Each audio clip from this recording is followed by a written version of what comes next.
তাও একটা আমার মনে হয় যে আমাদের বিশেষ করে আমাদের ফিল্ম ইন্ডাস্ট্রিতে ফ্যাশন বা স্টাইল যেটাই বলো না, স্টাইল অনেকেরই আছে, অনেকের ইউনিক, স্টাইলটা তো ইউনিক, ফ্যাশনটা ইউনিভার্সাল।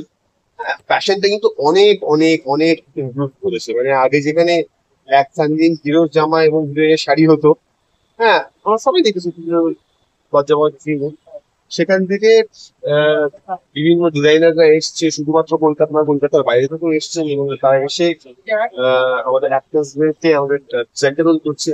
এবং আমার মনে হয় এটা একটা নৈতিক দায়িত্ব আমাদেরও, যে একটু নিজেদের সচেতন হওয়া যে কি ধরনের জামা কাপড় কিভাবে নিজেদেরকে প্রেজেন্ট করবো লোকের সামনে।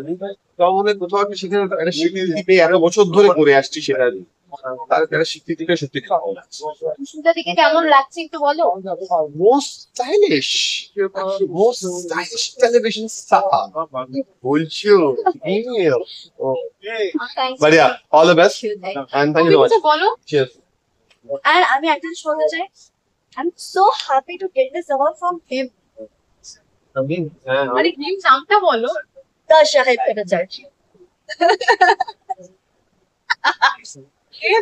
okay thank you